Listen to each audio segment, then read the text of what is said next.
What's up guys, Week here. So just a few hours after I've made the leaked video of actually this guy from Reddit leaking the Midma banner, it gets announced on the game anyway, so that video was like literally pointless. But anyways, in this video I'm just gonna tell you guys the bonus leaks we got after that on Discord and also on Reddit. And of course I'm gonna show you guys the characters and how good they are and if it's actually worth summoning for them. So yeah, let's begin. So tomorrow on the 14th of February we are getting the free seasonal summons. You can pause if you want to see who the characters are in the free summons. Then also tomorrow the loyalty summons will return, which will feature the anniversary part 2 units. Now these banners doesn't have an official date yet. The Uetsu banner is gonna return somewhere. Then there's a Brave selection, which I believe is a seasonal Brave selection banner also coming in sometime, and then a Can Fair on World banner also coming in sometime soon. Then on February 17th this banner will be dropping. I'm talk about Yumichika and Rin later. As for the filler poll goes, I mean it has like 2 characters and 3 useful GQ characters, Wonderwise being a damage character, Orihime being the booster, and of course Mashiro being a buffer and a farmer. The rest are basically just farmers except Shalon, he's just the most useless in the banner if you ask me. Then we have the point event. Sorry, my English is a bit bad, but the English translation is the Parissier or Parissier, whatever you say it, of Karakura. That's basically the point event's name. Sorry if I spell it wrong, but English is not my top language.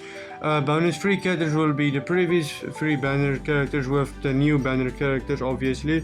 And then the +1 bonuses is going to be anniversary unit Kenpachi, Fancy Bloodward, the old one, Candace, Mate Orihime, which is also going to be in the new banner, and then a very old Shinji. Then we have the Valentines companion. You log in every day for the next 15 days from the 17th, I believe. You will get amount of 150 soul tickets. During the previous special orders the special orders aren't really that good stuff you can get, but you'll just anyway have to do it while you're doing your dailies and stuff, and in the end you will get like 5 orbs and a few extra items. You don't really need it, but I mean it will be in your inventory anyway, so yeah. Now before I talk about the upcoming characters and how good and how bad they are and stuff, just a little background. These characters, okay, it seems to me like premium units because of the the purple premium background, though it might also be seasonal, but I mean how I see it is going to be premium. But anyways, it's based on an episode, I think on episode 134, I've said it on my previous video as well. It's called The Beautiful Parissier, whatever that word is, Yumichika. Apparently it's from season 7, bro. I didn't even know Bleach was in seasons, bro. I watched it like episode 1 to like 366.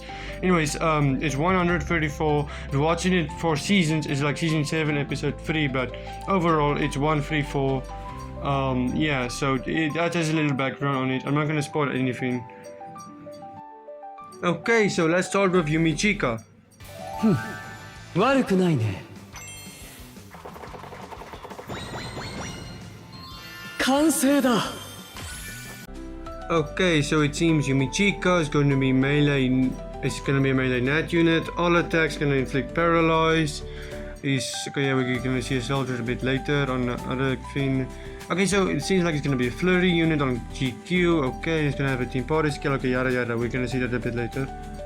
Okay, so it seems he's a speed unit. So he's a speed melee unit with killer Arankar. So he's a melee Arankar killer nat unit for GQ.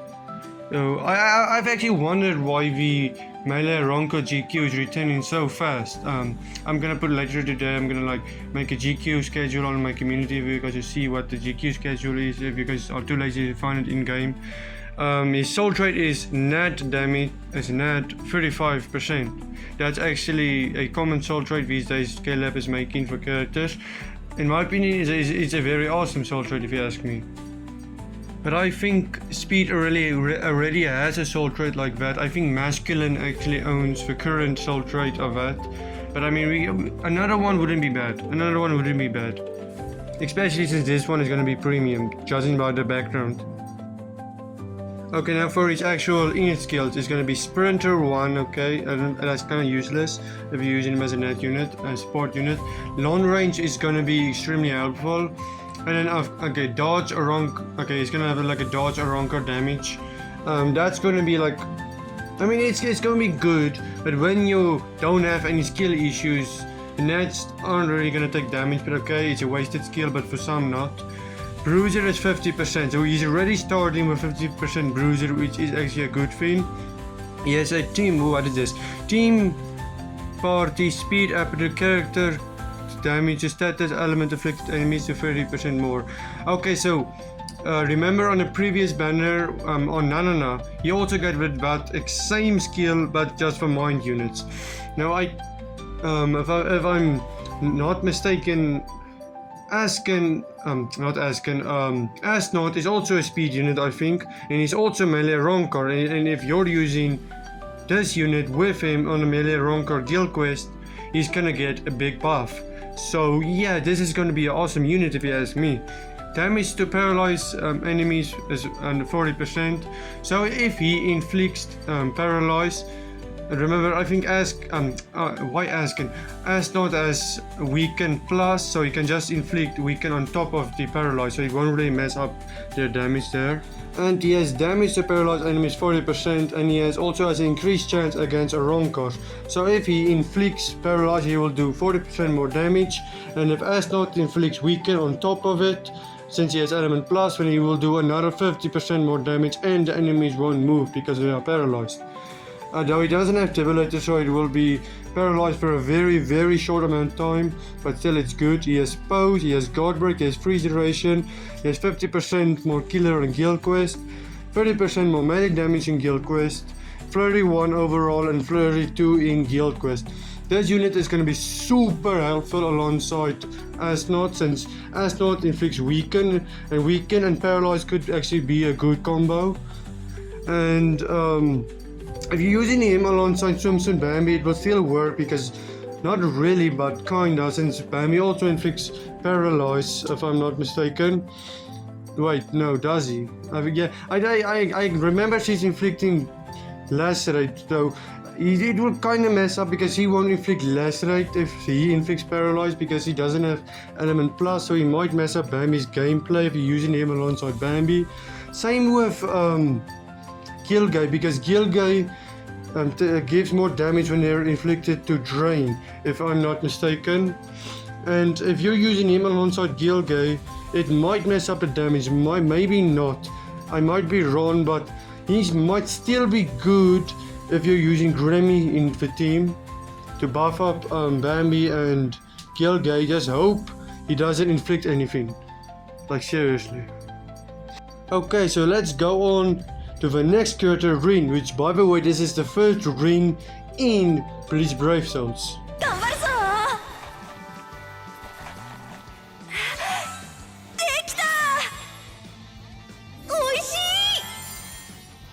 Okay, so it seems Rin is going to be a ranged SID unit. His attacks will inflict drain, meaning if he inflicts drain, he's going to heal himself, which is going to be a good farmer unit. In Soul Trade, his damage inflicted full stamina 35%. That is extremely good, especially since he has drain. And then yeah, the other stuff we can see when we check his skills out. Okay, so he's a mind unit and he's killer hollow. So hollow is actually very good for farming, since hollows is actually common in those type of quests. And yes, let's go on to his actual skills. Okay, so he has Sprinter 1, Havoc 20%, which is good, and full stamina only increased thrown attack damage by 40%. For any skills, that is extremely good, especially for a farmer. He has Berserker 40, so at full stamina he has 80% Berserker. He's Frenzy 2 straight off the back, so he's already a good character. Devastation 50, which is still good for a farmer. Guard Break plus hidden enemies, that's good to see. Hidden enemies, I don't think they will be really helpful in farming, but hey, they might make it more difficult for us in the future. He has Recharge 12%. Hard link pots is plus 5, coin drop plus 70%, crystal jewel drop 75%, and then super pots plus 10. So he's straight off the back plus 10, just like the previous Toshiro we got. So you could use what's her name, Manny's as a link. Then he's plus 15 as pots, and he has increased status element chance against hard apertured enemies. So all the hard, meaning the entire freaking quest is going to be hard apertured enemies, meaning he'll keep inflicting drain, keep healing himself, keep getting that 40% more sword attack damage, keep getting that 35% more damage inflicted, 35 damage at full stamina. So you want to keep him at full stamina, and that's going to be extremely easy since he has drain. So yeah, this is a very good farmer if you ask me. It's about time Mind gets a unit like this. And see, remember, he will have 15 S-pots when you link him with Manis, and you can also link him with other links like plus 5 add pots and like droplet stuff. It doesn't seem like he has droplets in his skill set, so you can just give him droplet stuff and he'll be the perfect farmer. Now the question is, should you summon? Well, if you have Asnot and you want a better gameplay, go get Yumichika. If you don't get him like in 5 steps, don't go any deeper in this banner. If you're looking for farmers and you're new in the game, buy this banner, because like 90% of this banner exists out of farmers. Anyway guys, see you guys on the next one. See ya, peace.